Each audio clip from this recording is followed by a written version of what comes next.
queria pedir mesmo se vocês verem começar agora, porque como é uma aula longa, né? Eu queria ficar muito sacal com vocês até que daqui a pouco todo mundo está querendo ir ao almoço, né? Mas é uma aula que tem 60 slides para você assuntos que eu queria passando rapidamente, né? Até porque é um assunto que vocês já dominam, com certeza, já sabem tudo bem direitinho, é que está só rememorando e vocês vão ver que essa aula está atualizada para o GINA de 2023. A grande maioria das aulas que a gente pega em qualquer outra fonte, o GINA de 2021, essa eu atualizei para o GINA de 2023. É a última palavra que tem em relação ao protocolo de ação na infância, né? Eu trago, acho que 2 casos clínicos para a gente discutir, até porque dá vontade de trazer mais. Mas, como já tem muita informação, eu sei que faço mais um, né? Agora que eu lembrei, estava conversando aqui, entendeu? Que eu tenho que lembrar de conversar com eles. Não tem nada a ver com a aula de ação, gente. Assim, lá no conselho, voltando agora ao conselheiro, né?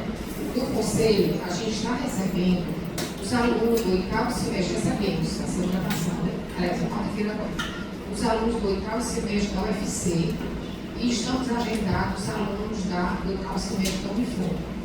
Então, assim, não tem sentido ser o S Unifon e para Cristo, né? Se vocês me dizem o que eu posso falar, para ver se a gente consegue resolver isso, é uma visita que vocês fazem ao conselho, até porque eu acho extremamente necessário vocês entenderem a complexidade do que é aquilo ali. E quando vocês precisarem, vocês já sabem que os alunos adoraram, né?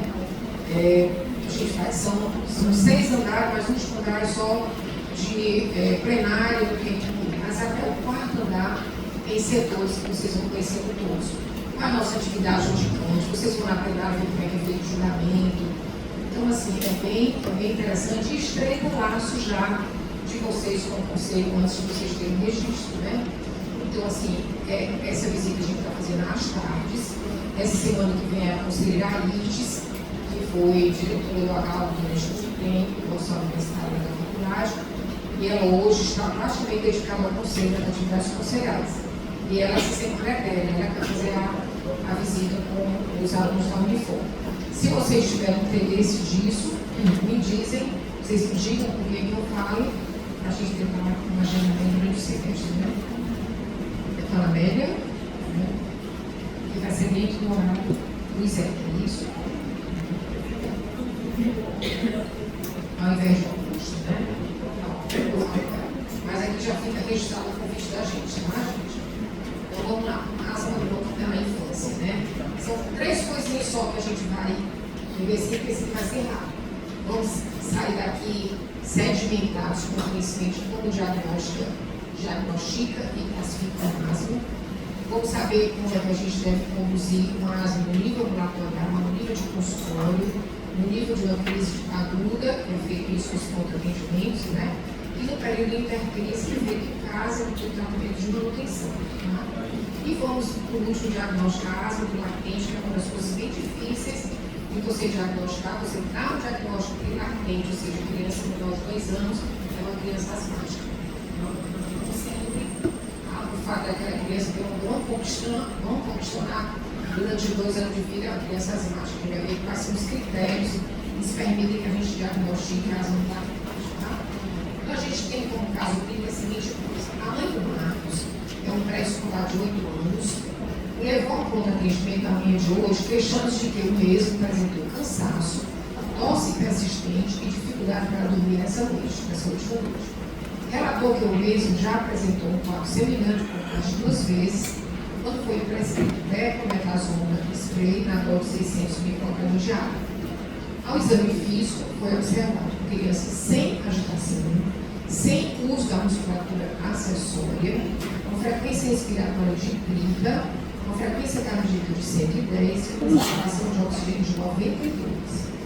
O médico classificou essa crise como exacerbação de uma asma leve a moderada. O foi aqui de detalhe por detalhe, gente, principalmente esses achados aqui ao exame físico dessa criança. Uma criança de 8 anos, ele foi levada ao atendimento porque estava cansada, tinha tossido muito à noite, teve uma certa dificuldade para dormir na última noite.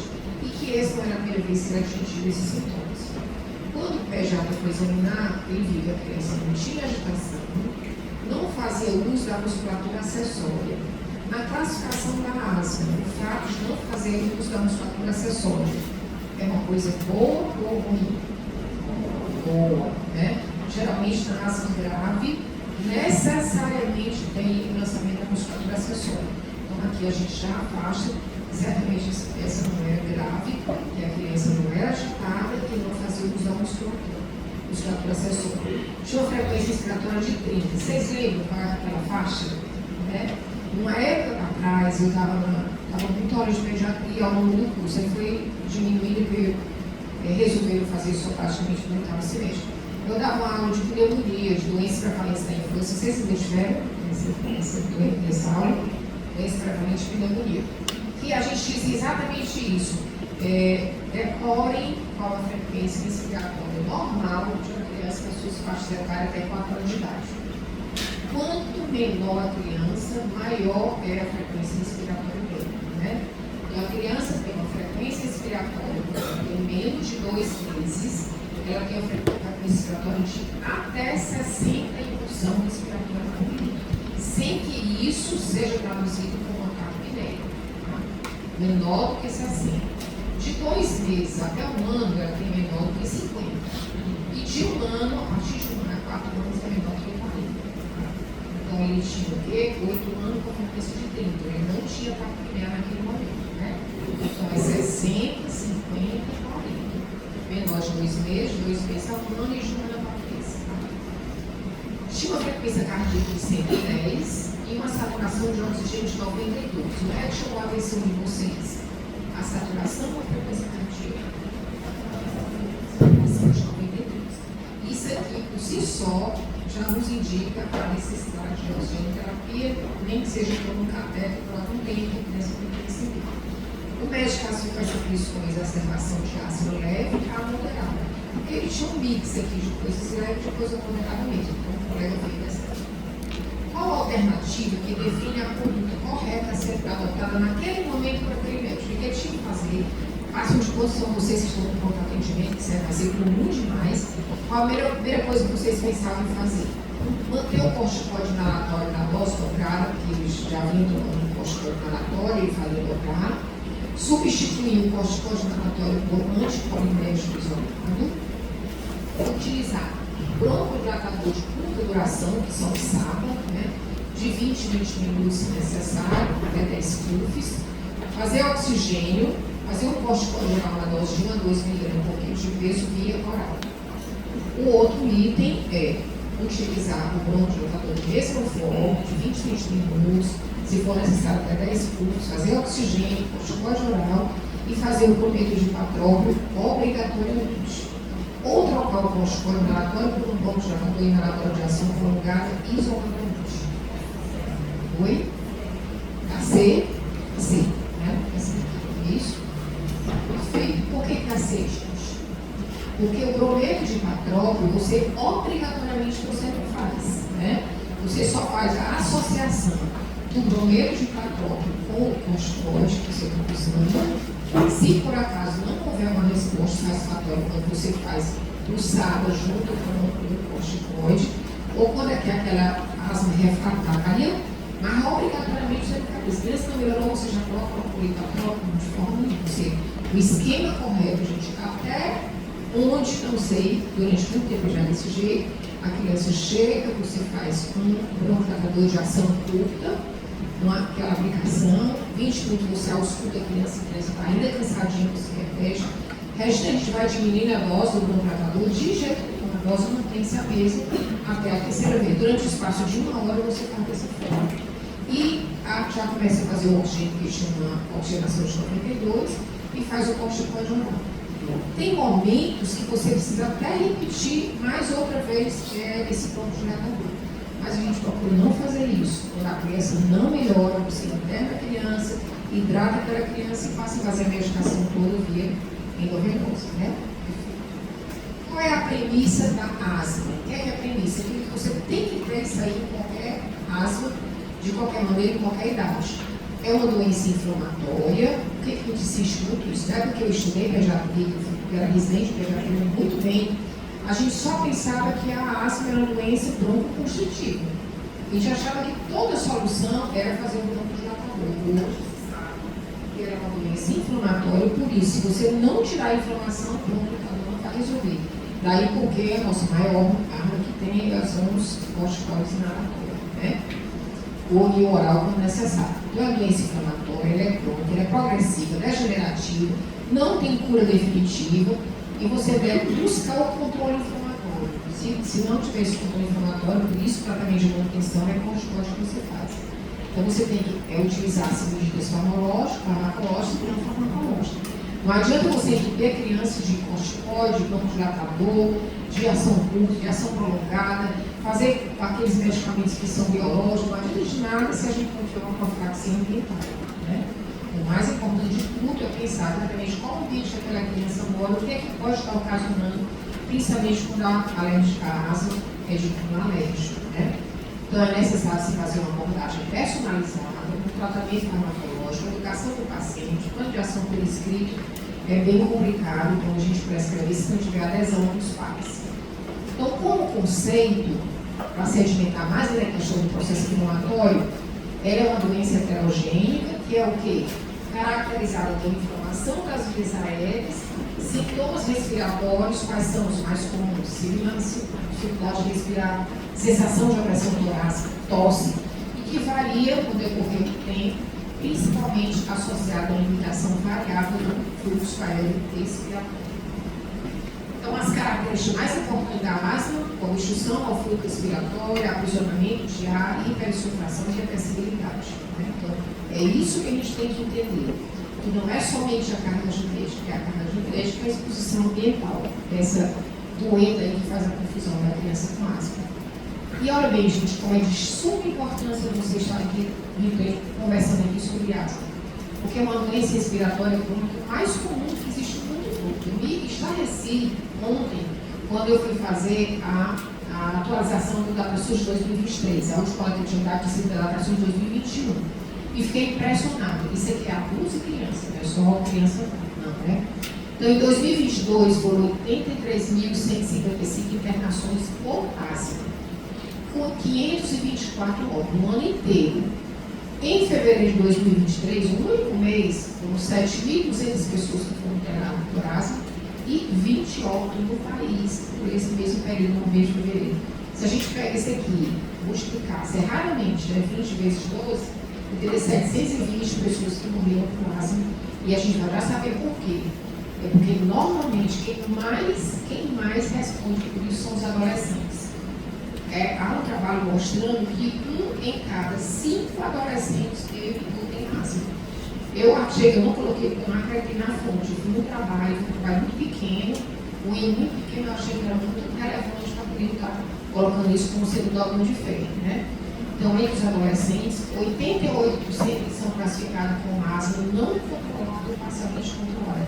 Isso por quê, gente? Porque o tratamento de manutenção ele é desprezado, mas há uma seriedade muito grande por parte do adolescente. Né? E a asma grave é responsável pela maior mortalidade relativa ao composto prematuros. Quais são os fatores de risco da asma? Genéticos e não genéticos. Os genéticos, os mais importantes, né? É asma, chiado, infância, rinite, alérgica, história familiar. E os não genéticos é o tabagismo. Inclusive, hoje, existe uma classificação da asma do obeso. A asma do obeso, ele não tem nenhum processo inflamatório. Você recolhe a secreção do nariz, não tem eosinófilos, o suave nasal. Você faz o teste dele, os testes de broncoprovocação que ele não tem. É uma asma específica do obeso mesmo, que a gente não nem tem a farmacologia disso, né? E os gatilhos externos são ambientais, alimentares, infecciosos, esforço físico, riso, medicamento e a doença do refluxo. Por que a gente confunde muito, gente, a tosse da criança dizendo por asma e a tosse do refluxo? São muito parecidos. A única coisa que diferencia um pouco é que a tosse do refluxo, a mãe sempre diz, ele tem essa tosse quando ele deita. Deitou, a Regina é impressionante. Acabou o coma.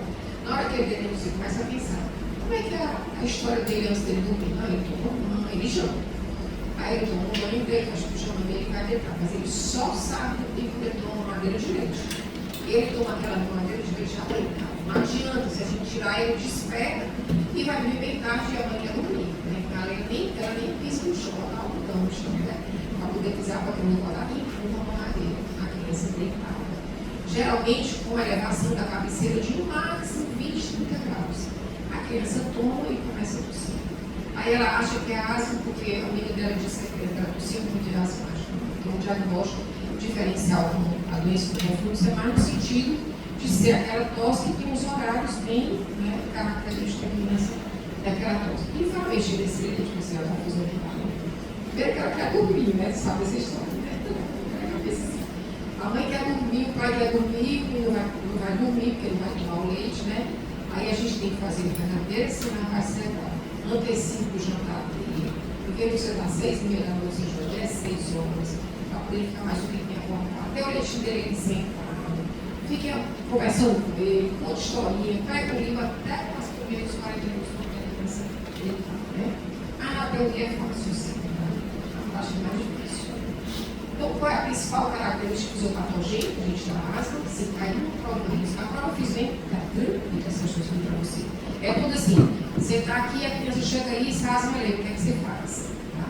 Vão acertar todas as quatro, né? Todas as quatro. Então, eu quero esse médico, eu corri pela vez ontem, aí daqui a pouco vai começar o bombardeio, que é a questão mais complexa, né? Então, a inflamação extravagante de todos os pacientes asmáticos não existe. A pessoa asmática pode não ter a broncoconstrução, mas ele tem a inflamação, tem o edema, pronto. E naquela asma de início recente, a inflamação existe com toda certeza. Como é que essa inflamação acontece? É que é mais ou menos a dinâmica que acontece. Tem que ver como você vai contar. Na hora que o alérgeno entra em contato, o alérgeno entra em contato com a pessoa, a primeira coisa que faz, ele faz com que os linfócitos TH2 apresente aquele antígeno para o organismo. Na hora que ele apresenta, aí os linfócitos começam a produzir citocinas, principalmente do restante participa. Hoje, gente, vou trazer para vocês o nome de um produto que foi lançado no mercado há pouco tempo, tá? Tem menos de 10 anos, que ele faz o quê? Ele se antepõe a essas interleucinas. Aí seria a coisa melhor do mundo, você faz e acabou se imediato. Só que você não pode fazer ele com crianças de 6 anos e ter efeitos colaterais severos, né? Então, a gente não pode nem se alegrar muito com esse tipo de descoberta.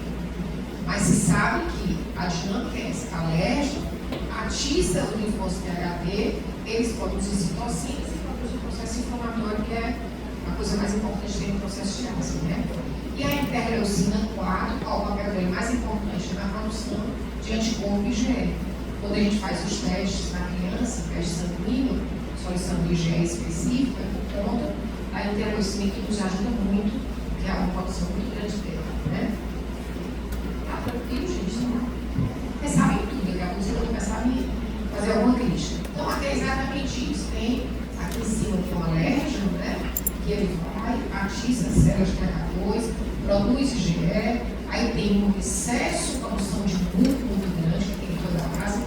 Por isso que a criança que é alérgica, que é asmática, tosse seca agora. Aí daqui a 2 dias a minha revista está cheia de nada. E aí onde é que vem a grande preocupação com as infecções oportunísticas, né? Essas infecções bacterianas em decorrência de uma crise asmática. Tem a hipersecreção, tem o edema e, consequentemente, a broncoconstrição. É isso que acontece. Agora, são os tipos mais comuns de asma. Antigamente se pensava que toda asma era alérgica. Hoje a gente sabe que não é. Existe a asma alérgica, que é a mais facilmente reconhecida, que é aquela que a mãe já diz, toda vida que ele vai chover, eu tenho história de adivinhar a chuva, vai chover, a criança começa a ter coriza, tosse. Toda vez que vai para cá, a vovó tem um gato, tem um cachorro, a criança começa. Toda vez que ele brinca no tapete, começa. Então tem sempre uma história de início na infância já. Quais são as doenças mais comuns na infância que já lista olha que poderá ter uma asma na frente? É eczema, dermatite atópica, rinite alérgica, alergia alimentar ou restamento. Então, a dermatite atópica, se uma vez não tem essa questão atópica, acho que não tem. Mas se em qualquer lugar que vocês tiverem, assim, qual aquilo que mais sinaliza na criança pequenininha, que essa criança pode ser uma asmática no futuro, risco é a presença de lesões de dermatite atópica no primeiro 2 anos de vida. Então, quando você faz o exame de escarro, para saber qual é o componente mais importante do exame da secreção nasal, o meio da secreção bronca, você vai ver que ele é riquíssimo em eosinófilos, exatamente mostrando a produção de células que são características de processos alérgicos. Né? Quais são os principais alérgicos inaláveis? Ácaros da poeira domiciliar, isso é campeão. Animais de pelo, cães e gatos, fungos, pólen, barata e roedores. Aqui no nosso meio, mais comum realmente é a poeira domiciliar. É por isso que quando você pede os testes da IgE, você pede IgE específico para ácaros. Aí você tem que colocar dermatofagóide pteroníceos, o farina e a planotopicalis. São os 3 mais importantes agentes de crise asmática na criança, em decorrência de ser os ácaros mais conhecidos. Né? Existe a asma não alérgica, que geralmente na criança que se manifesta no adulto. Quando você faz o estudo da célula, você dificilmente encontra a predominância de eosinófilos, você encontra neutrófilos, algumas células inflamatórias mais importantes são neutrófilos. E geralmente não responde à terapia com corticoide inalatória, né? A prova terapêutica da gente. Tem a de início tardio, aquela que já começa quando você já é adulto. Primeira crise que teve na vida adulta, já colocada como início tardio. Geralmente os pacientes eles são refratários ao tratamento com corticoide. A asma com limitação do fluxo de ar é mais complicada, porque o paciente já teve tanta crise que ele tem dificuldade de fazer uma inspiração e uma expiração profunda. Asma com obesidade, eu informei para vocês, não existe inflamação eosinofílica nas vias aéreas. Como é que está o diagnóstico de alergia? Isso aqui é importante, porque como a grande maioria da asma na infância é aquela asma alérgica, vamos pensar primeiro quais são, como é que você diagnostica a alergia dessas crianças. Então tem que fazer uma anamnese cuidadosa, ver o tipo é o contato daquela criança, como é que é o quarto dela, como é o local onde ela dorme, como é que é a escola. Hoje as escolas de estão as várias preocupações que nós temos. Quando a mãe diz assim, vou levar a criança para a creche, levar a criança para a escola, a gente começa, primeiro a gente pergunta qual é a escola, né? Quando é aquela escola que a gente sabe que é uma escola que tem um cuidado de número de crianças e número de auxiliares, é mais importante. Número de crianças por sala, como é que é feita a ventilação, quando eu pergunto como é a ventilação, é ar-condicionado, não é ventilador. E onde é o ventilador no teto? O ventilador de teto é uma coisa que não é limpa, não tem perigo de ser feita a higienização dele de maneira rotineira. Então, aquele ventilador de teto, para mim, eu já me arrepio tudinho, principalmente quando a criança tem uma história de alergia familiar. A sensibilização alérgica você pode fazer com provas em vivo, que são os testes cutâneos, e pode fazer in vitro, que é a determinação da IgE específica. Vocês podem me perguntar, Regina, qual que é o de escolha? É melhor o teste cutâneo ou é melhor o teste do sangue? A dosagem da IgE? Não tem um que sobrepõe o outro. O ideal é a gente fazer os dois conjuntamente. Quando a criança é muito pequenininha, de 3, 4 anos, que ela escampa aquelas picadas, a gente faz primeiro o teste de IgE específico, que é basta colher o sangue com 3 horas mais ou menos de jejum, e você já tem uma série de informações que você precisa. Esses testes são uma técnica de cultura e predomina a sensibilização inalada, do mesmo jeitinho. Dermatofagóides, pteroníceos, farinha e planotopicalis, em qualquer um desses testes. Né? Quais são os outros alérgicos que podem encontrar? Pólen, barata, critério de campo, que são menos frequentes essas alergias. Os alimentos raramente induzem a asma. Quando é que você tem uma asma com queijinho, camarão? A criança caranguejo, meu caranguejo. Os pais estão comendo caranguejo, é bom para a criança experimentar. É porque elas fazem, quando tem alergia severa, isso, eles podem fazer um choque anafilático já. E naquele momento tudo entra em compulsão, né? Então é uma situação bem emergente. Quanto mais cedo, é aquilo que eu estou conversando com vocês, quanto mais cedo você introduz os alimentos que são reconhecidamente alergênicos, menos probabilidade daquela criança ter uma alergia no futuro. Né? Então a gente pode primeiro. Tem mãe de caranguejo, né? Eu tenho ela hoje já é advogada. Quando era pequenininha, ela teve contato, gente, com o caldo do caranguejo. O caldo do caranguejo. A mãe quebrou na mata, aí pingou na boca, ela engoliu. quase que ela fez uma briga de noite, assim, necessário fazer algum trabalho de reversão maior. Saiu da praia, foi direto para o hospital, chegou no hospital, entrou com código, quase tinha que fazer a introdução por tudo, porque ela já não aguentava mais tanto procurar por caldo do capricho, para tomar conta da criança, né? E era uma criança grande já naquela época, né? Como é que você faz o diagnóstico? O diagnóstico é clínico da asma da galáxia. Clínico e ele é a espirometria, que é o diagnóstico funcional. O diagnóstico clínico da asma, gente, é o que é? Todo mundo é desse jeito. Tosse seca, piora de manhã, piora à noite, sibilância expiratória, dispneia, compressão torácica, aperto do peito, desconforto respiratório, limitação variável do fluxo aéreo respiratório. Esse complexo de sinais é que realmente definem a asma. E geralmente eles podem ser piorados ou desencadeados por exercício físico, exposição a alérgicos, irritantes, mudança climática, processo inflamatório. Tem criança que a mãe diz assim, ela não pode fazer nenhuma atividade física de mexer porque ela cansa. Cada vez que ela vai fazer qualquer atividade física, uma dança, né, ela vai praticar qualquer atividade, ela cansa, ela não pode fazer nada.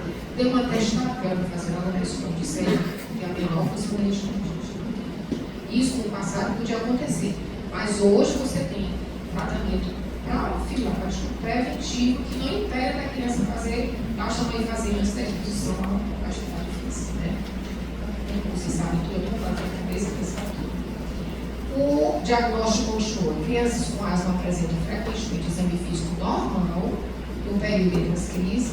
A anormalidade é com mais frequência a crise de sibilo respiratório, quando você faz uma ausculta pulmonar, chiado no peito, tempo respiratório prolongado, tiragem intercostal.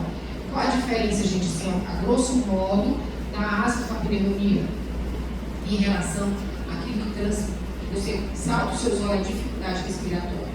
Não é a questão da frequência respiratória, é a dificuldade. Na asma, a tiragem é dessa forma, é intercostal, é entre os arcos. E na pneumonia é subcostal, é daqui diafragmática por baixo, né? Então, quando você encontrar uma criança que tem frequência respiratória elevada, ou tiver uma tiragem subcostal, comece a imaginar que aquela criança deve ter um pneumonia, deve ter. Auscultou encontra estentores vulcânicos, estentores frequentantes, você tem que ter subfrequente, classificação minuciosa, não. Você pode dar um diagnóstico clínico de pneumonia sem o auxílio do raio-x. O raio-x a gente pede quando você faz um ausculto e encontra um ângulo vesicular extremamente reduzido em alguma área, você pode imaginar que já está vendo um sequestro, né? Então, aí você faz. Professor, por exemplo, eu tenho menos de 5 anos. Menos de 5 anos? Se esse estava diagnosticado, por exemplo, um expressivo positivo e um negativo, ou não? Não. Você não faz espirometria em criança menor de 5 anos. O diagnóstico é clínico. A espirometria você não faz, ela é proibida durante 5 anos. O GINA diz que é até menor de 6 anos. Já o Ministério da Saúde fala em 5 anos, mas o exemplo que você deu de 5 anos a gente não faz. O diagnóstico é realmente, não é funcional, o diagnóstico clínico só. Em cima desse que a gente está falando e da complementação com os IgEs, a complementação com a cultura, né? Na criança você pode observar sinais de atopia, como rinite, dermatite, eczema, né? Então, como é que você faz a respiração pergunta? Em crianças menores de 6 anos, onde você não faz espirometria, se vocês encontrarem alguma publicação menor de 5 anos, a referência realmente é o Ministério da Saúde. Aí fala assim, GINA fala 6 anos, mas aí não tem diferença, né? Então, você vai encontrar nessa criança vários episódios de sibilância. Primeira coisa que ela vive piando, né? O peito baixa, o nariz escorrer, tossir, o peito já começa a piar. É uma das coisas mais importantes. Sintomas a mais de 10 dias associados a ínfase. E geralmente o vírus sincicial respiratório é que é o maior causador de dificuldade respiratória e sibilância em criança. Ela faz uma asma induzida pelo próprio vírus. 2 a 3 episódios por ano que piora à noite, sintomático quando brinca e dá risadas e sensibilização alérgica, dermatite e rinite, e não se faz espirometria. Quando você vai para a criança de 6 até 11 anos, você confirma seu diagnóstico com espirometria. Aí é uma tranquilidade, né? Você tem esses sinais de probabilidade de asma, presença de mais de um sintoma, variação da frequência e intensidade, os sintomas geralmente pior pela manhã à noite, presença de desencadeantes. O que você faz é a espirometria. Aqui a espirometria, ele é quem confirma o diagnóstico de asma, lembrando que só em criança a partir de 6 anos. Tá? Então, a presença de sinais característicos da asma, que você viu agora, aí você pede a espirometria para poder confirmar esse diagnóstico. A medida dessa função pulmonar tanto avalia a gravidade da limitação, né, a variável da limitação do fluxo aéreo, como a reversibilidade e a variabilidade. Todos vocês já fizeram, né, espirometria já na prática? Pois é, isso era bem, se eu soubesse hoje trazer isso para a gente fazer junto. Né? Eu achei que vocês tinham feito já. Então, a cuidadosa anamnese você tem que fazer e você parte para a espirometria complementar entre a prova broncodilatadora. Gente, essa prova broncodilatadora, no dia que vocês forem ver alguém fazer, se assim, eu faço no meu consultório, aí começa a ficar arrepiada nessa pessoa, uma pessoa que é muito irresponsável, né? Eles usam o nome mesmo mais velho, irresponsabilidade mesmo.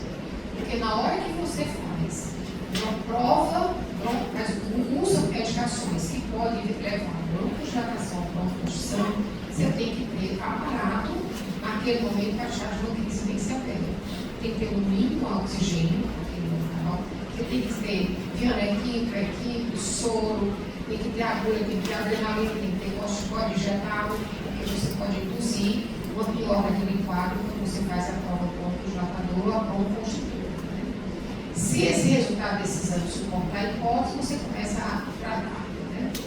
Então, o método de escolha, na verdade, para você dar um diagnóstico de asma em crianças maiores de 6 anos, é exatamente para a espirometria, porque você avalia a expiração. E ela é bem simples, né? Ela se utiliza de 2 medidas, 2. É o fluxo do volume respiratório no primeiro segundo bom, e a capacidade vital forçada, que é a que você manda a criança fazer uma inspiração bem profunda e jogar o ar todo para fora. Por isso, gente, não há como você fazer em criança pequena, né? Não há como ajudar. Hoje, a gente usa muito mais as bombinhas, que eu também consigo para vocês, do que aerosol. Hoje é muito mais. Antigamente não, bem pouco tempo atrás, ainda todo mundo tinha que ter criança, tinha um aparelho de nebulização portátil. Hoje, está substituindo muito mais pelos espaçadores e pela bombinha. A praticidade é maior, Regina, mas a absorção da criança tão pequena, ela não fica com a boca aberta, não? Você não sabe que a chave de contar até 10 e a criança fica aprendendo a respiração, e o aerosol ela chora, a mesma coisa passivamente, né? É muito mais prático. E outra coisa, quando vocês forem prescrever, se vocês forem prescrever a beclomethasona, né, que no caso é o Clenil, e forem prescrever o salbutamol, que é o Heroin, a farmácia popular havia aquela receita, ela nem compra, ela compra só isso. Então, essas 2 medidas são as mais importantes na espirometria. E aqui é a interpretação da espirometria. Você faz a espirometria Deu o diagnóstico de asma. Agora eu quero realmente ocupar meu diagnóstico. Vou fazer vou usar o salbutamol spray e ver se aquela criança tem realmente asma. E aí ela tem quando você usa o salbutamol e a proporção, ou seja, a divisão do fluxo respiratório desse pela capacidade de alcançar aquela que já sente. E essa decoração você nem precisa decorar, a gente tem que vai fazendo quando não faz uma pesca, né? Que a gente está fazendo.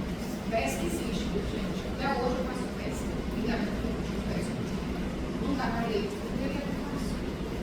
Vou começar a gritar, tá? Porque está sendo, né?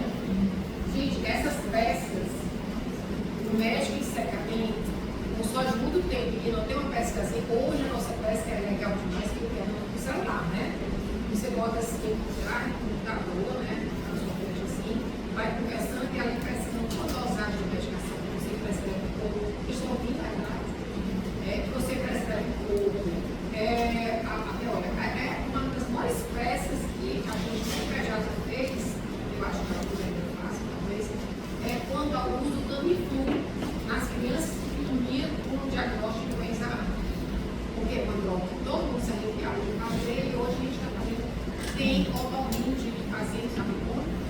Mãe tem influenza A, vai ter com certeza,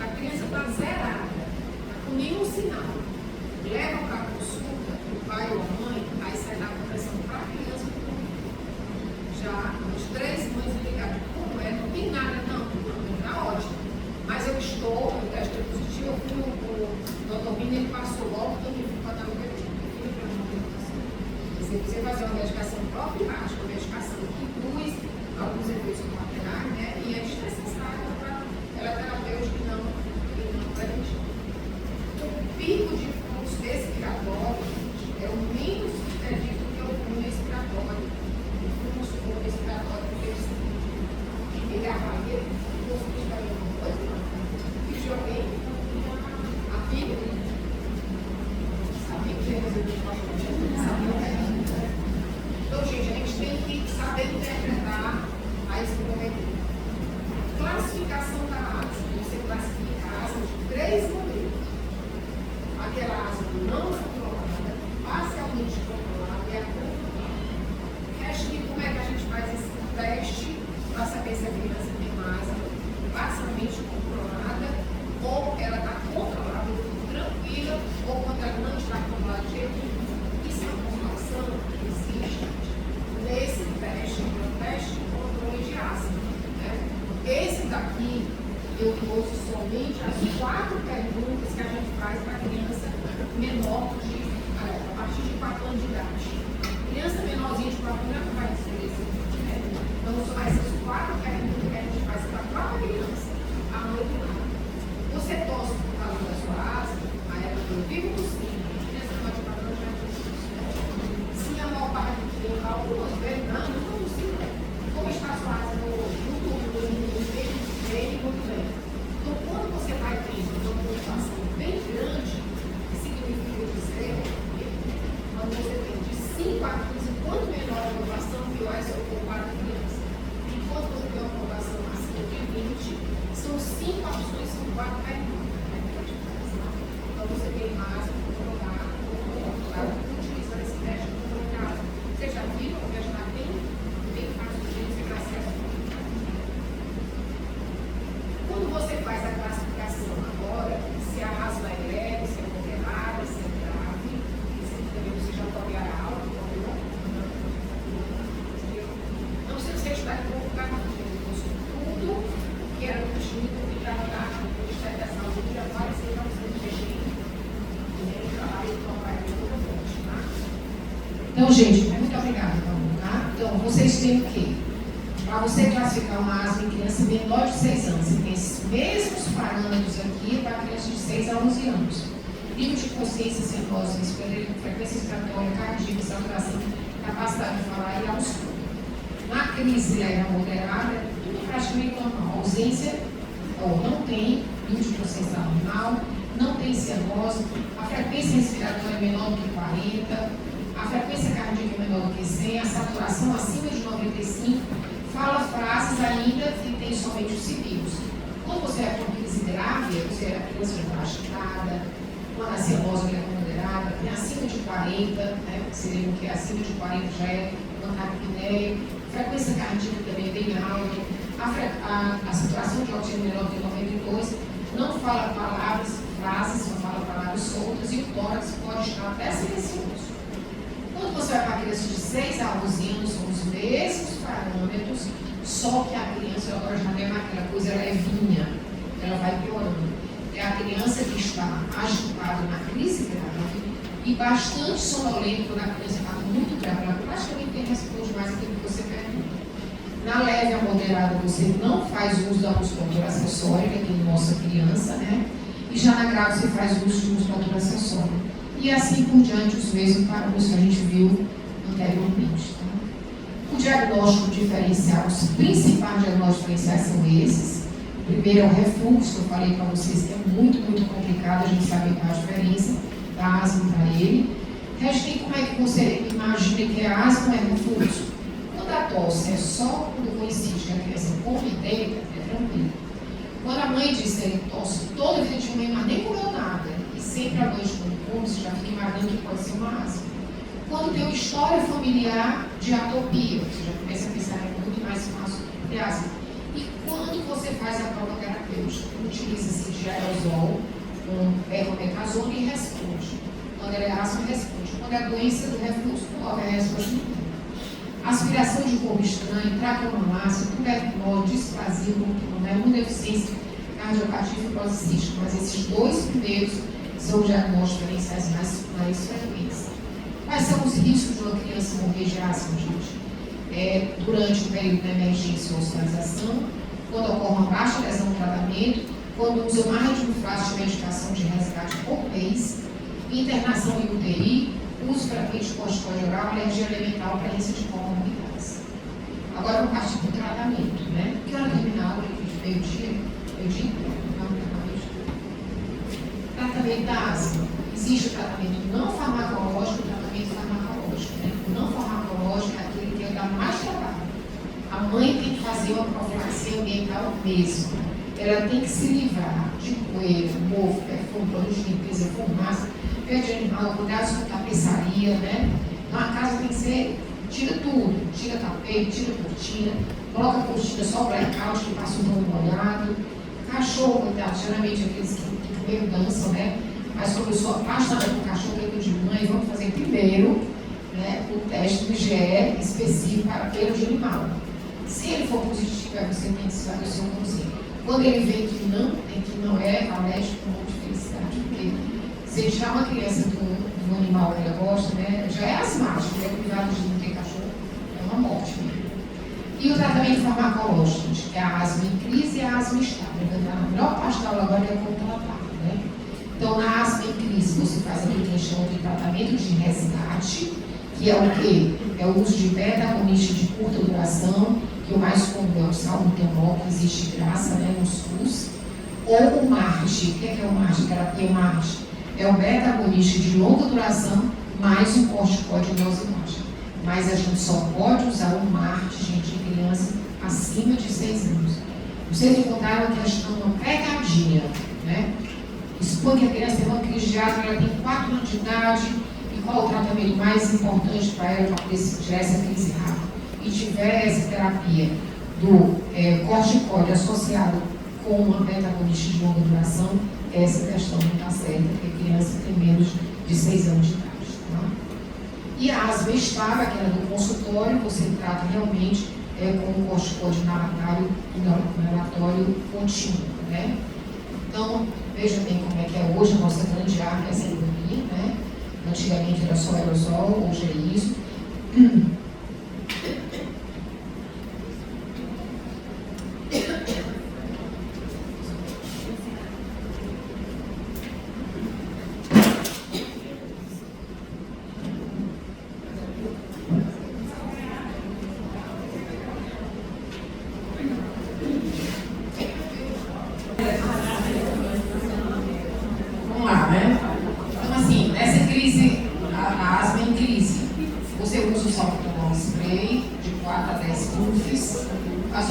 Spray, gente, tem nos postos de saúde e nas emergências.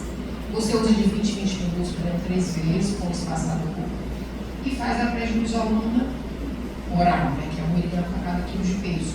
Naquele momento, criança melhorou, você manda para casa com salbutamol de 4 em 4 horas e corticoide oral. Se ela não melhorou, você manda para o hospital. Aqui eu trouxe comentário o que acontece com o salbutamol, uso frequente dessa droga indica a necessidade de estabilizar o tratamento, e o corticoide sistêmico, que são esses dois, a gente usa mais a prednisolona, que é assim. Você usa quando não há resposta satisfatória somente aos broncodilatadores. O spray, popularmente conhecido como bombinha, é um dispositivo que fornece medicações sob a forma de aerosol, usadas no tratamento de doenças respiratórias como a asma. Ele pode ser acoplado a espaçadores, dispositivos plásticos que tornam mais fácil a inalação e aumentam a quantidade de medicação que chega aos pulmões. Para crianças pequenas, o ideal é que sejam usados espaçadores valvulados. Verifique o correto posicionamento da válvula unidirecional. Tenta evitar que a criança exale para dentro do espaçador. Em seguida, coloque a máscara no local do espaçador. Agite a bombinha vigorosamente, com o botão para baixo, durante alguns segundos. Isso é muito importante para que o medicamento se misture ao gás suculente. Conecte a bombinha firmemente ao espaçador e a posicione na vertical. Segure a criança no colo, abraçando-a. Acople a máscara no rosto da criança, cobrindo nariz e boca, evitando que haja vazamento da medicação. Dispare a bombinha e espere que a criança respire em torno de 5 a 10 vezes através da máscara. A seguir, retire a máscara do rosto da criança. Se uma segunda aplicação tiver prescrita, repita a operação após 30 segundos, seguindo os mesmos passos. Sempre avisar bastante, não é um ferrador, por exemplo, 6 curvas, 4 curvas, tira da massa, 30 segundos, ele precisa lavar, não precisa lavar a criança não, é só o tempo que você retira para ter a absorção daquela droga que digeriu, tomando esse para a crise, né, a gente já viu que como é que você faz a manutenção? Você faz com o transporte associado ao mecanismo de atividade, nós pode trabalhar sozinho, principalmente a manutenção, a profilaxia e a anti-inflamatória. Tratamento de manutenção do corticoide inalatório reduz frequência, gravidade, aceleração, multiossazações. A coisa melhor do mundo é o corticoide que você usa inalatório nos tratamentos de manutenção no intervalo entre crises. Quais são os efeitos colaterais sistêmicos do corticoide inalatório? Perda da massa óssea, inibição do eixo hipóxio adrenal e déficit de crescimento. Mais gentíssimo quando você usa durante muito tempo. O corticoide inalatório, a quantidade que é absorvida do ponto de vista sistêmico é muito pequena. A gente tem muito mais preocupação quando ele é um corticoide de uso oral. Né? A gente tem realmente essa preocupação, principalmente com a baixa estatura da criança, quando ela já tem baixa. Aí, para não ter candidias oral, disfonia e tosse crônica, você pede sempre a fazer o uso da boquinha depois que faz o uso do corticoide inalatório. A segunda categoria de medicamentos que você usa na manutenção são esses beta-bloqueadores de ação prolongada, que no mundo todo são esses dois que existem, formoterol e salmeterol.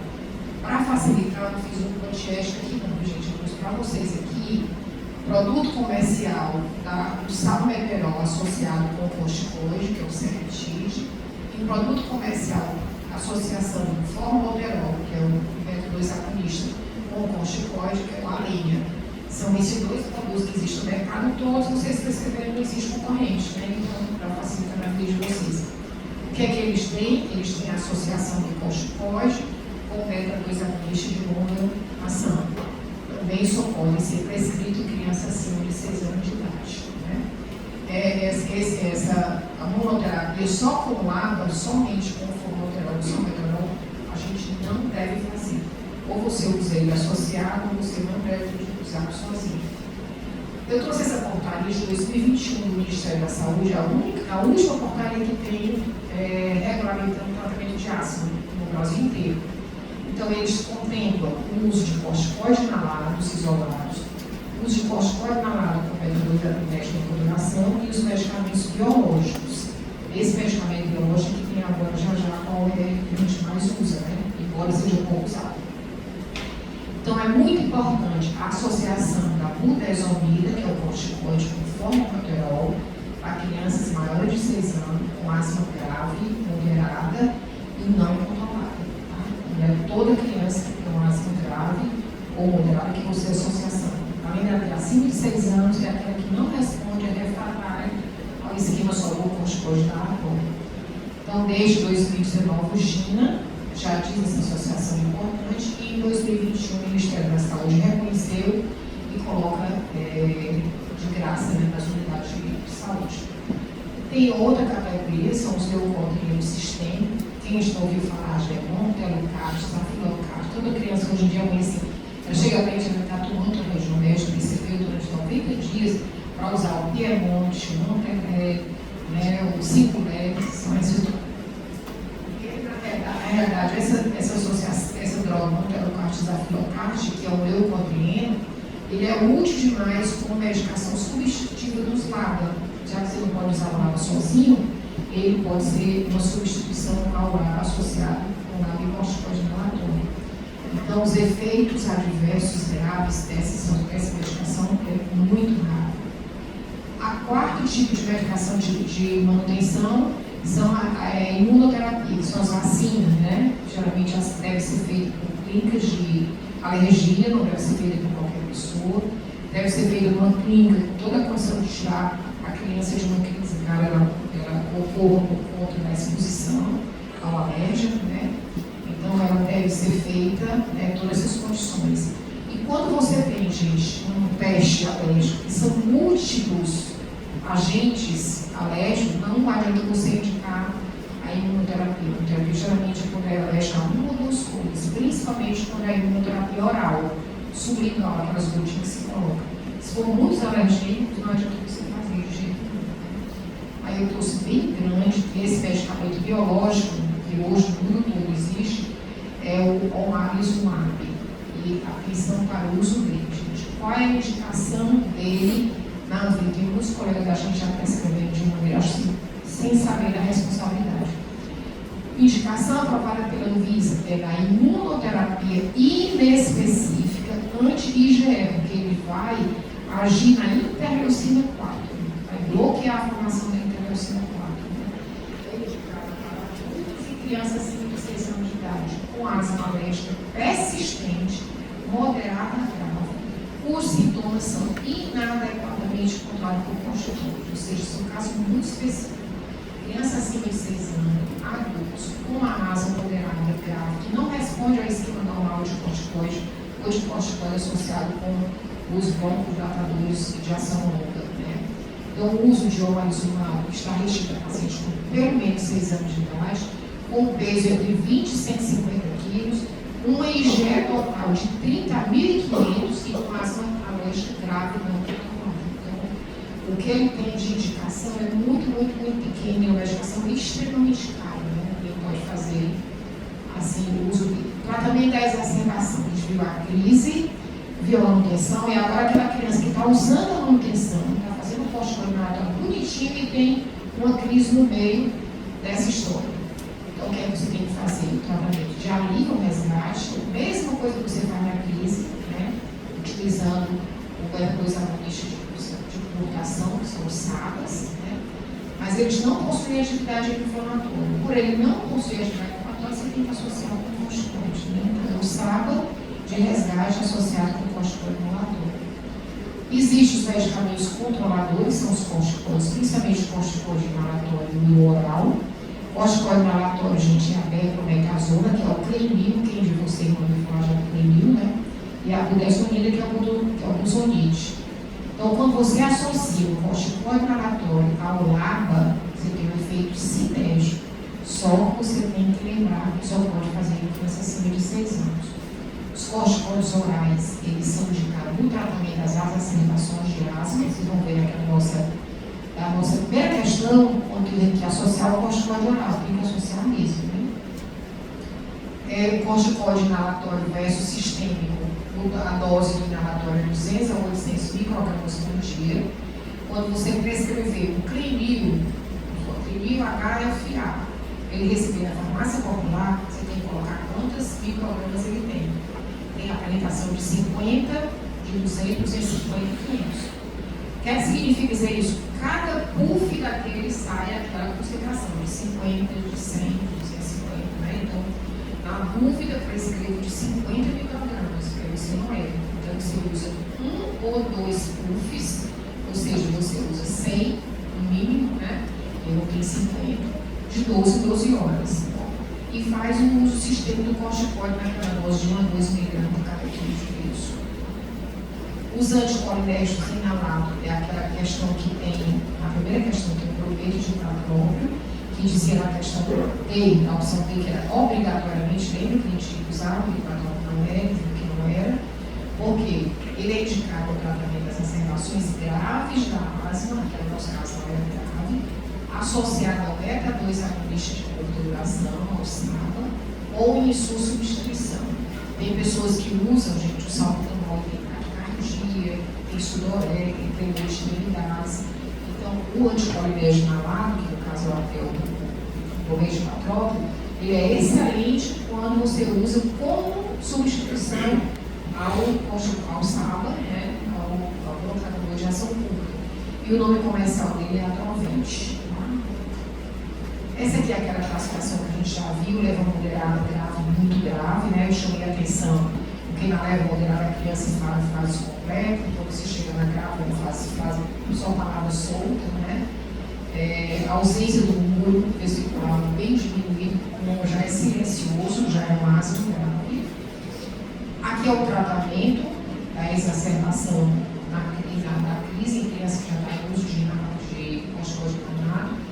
Leva moderada, ele faz o mesmo jeitinho, sabe, de 20 minutos, 4 puffs, utiliza a prednisona oral, consideralmente de católico, quando, gente, quando não resolver com corticoide, né, inalatório, quando não resolver com saco, já está desencapando para o seu asma grave, você usa o brometo, mas não obrigatoriamente. Ele é obrigatório quando é crise de asma grave. Oxigênio, ali no caso, se for uma saturação menor que 94, né? E muito grave são as medidas da grave mesmo. Esse aqui é um gráfico em estilo GINA, mostrando quais são as 4 etapas do tratamento de criança menor de 6 anos. A primeira etapa, que é a etapa 1, gente, é quando ele sabe por demanda, é aquela criança que só tem a sibilância durante as infecções virais. Aí você trata com o jeito que trata toda a crise de asma, faz o uso do sábado por demanda. A etapa 2 é quando os sintomas não são característicos de asma, mas eles se repetem acima de 3 vezes por ano. O sintoma característico da asma são sintomas não controlados, acima de 3 exacerbações por ano. E você usa já o corticoide de dose baixa e o antagonista do receptor leucotrieno, que no caso é o Montelego e a Monte, né?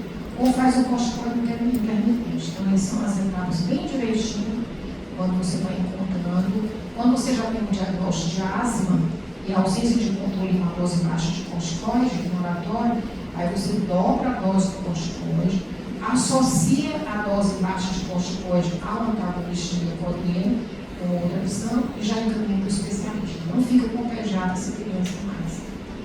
Essas mesmas etapas são crianças de 6 a 11 anos de idade, só que no 6 a 11 tem uma etapa de número 5, que antes não tinha. É quando você tem ausência de controle naquela etapa anterior, que é a etapa 4, dose média de corticoide, já está no lado, que é a terapia mágica, referencia para o especialista.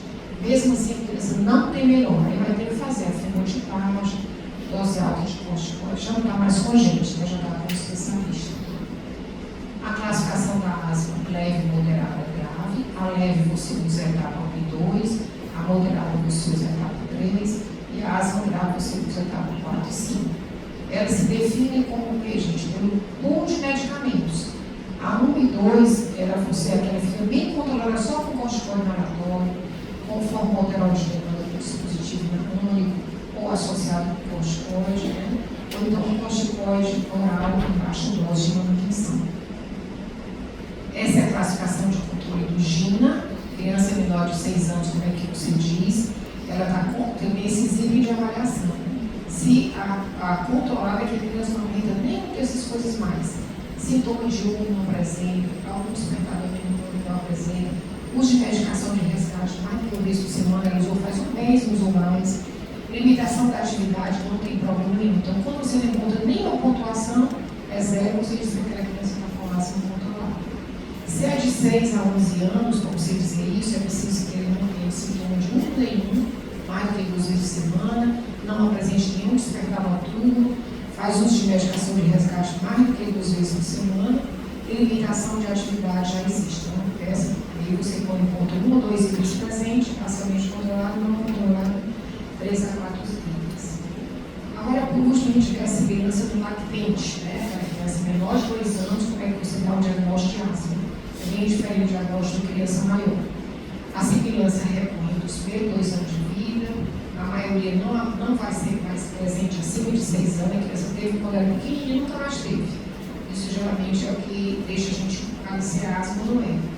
Muitos lactentes sibilantes são transitórios somente quando tem exposição a vírus, quando gripam, principalmente o vírus social respiratório, aí ele cansa, se ele não estiver grave, ele corre, pula, dança, não tem problema. O vírus sistema respiratório é a maior causa de hiperresponsabilidade, né? E a exposição precoce, a arca doméstico, fungo, antigo, derivado de animais, eles são sensibilizadores da criança. Por isso que uma criança que é pequenininha, a mãe sempre evitar contato de poeira, toxicidade, evitar contato de pelo genital, para não ter uma sensibilização e via ter justamente se testar familiar, uma asma de casa, logo em seguida. Aqui você tem uns critérios para diagnosticar uma asma de gravidez, isso aqui é próprio. Então você tem critérios maiores, pai ou mãe com asma, que é o mesmo que vocês tinham critérios maiores e menores da febre reumática, né? A mesma coisa aqui. Os maiores, pai ou mãe com asma e o lactente com dermatite atópica. Teve um desses dois também aqui, ó.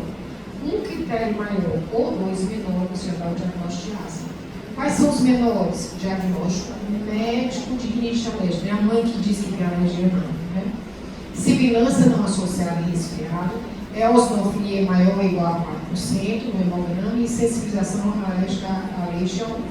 Então, se tiver dois critérios menores, já dá um diagnóstico de asma lactente. Ou se tiver um maior, já dá um diagnóstico de asma lactente. Aí agora a gente volta para os nossos casos, né? A gente já viu isso, que o correto é você fazer esse, por quê, gente? Porque o broncotrator de curta duração, ele é universal, sempre nas crises, no início de crise. Você utiliza o LABA associado com o corticoide inalatório quando é uma asma moderada grave, criança maior de 6 anos, né? No caso dele, ele era maior de 6 anos, mais novo nessa cidade. Oxigênio, que tem uma saturação menor do que 94, um corticoide oral e acabou.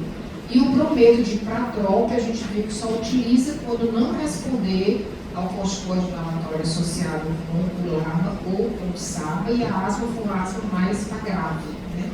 Então, a correta realmente é o item 5. Tem outra questão, gente. Davi, 6 anos de idade, apresentando histórico de rinite alérgica e dermatite atópica quando ainda era latente. Então, ele tinha que já despertar o pediatra a história de que essa criança poderia ser uma criança asmática no futuro, né? Ele já tinha dermatite atópica e rinite alérgica. Vem apresentando tosse e sibilância há 2 horas. É atendido no pronto-socorro com diagnóstico de asma aguda. O pediatra prescreve salbutamol inalatório 3 vezes em intervalo de 20 minutos, prescreve corticoide oral e oxigênio a 2 litros por minuto. Ainda assim, a criança permaneceu com disfunção respiratória e com saturação de oxigênio de 90%. Fez isso e foi refratado, né? Fez o tratamento habitual e foi refratado.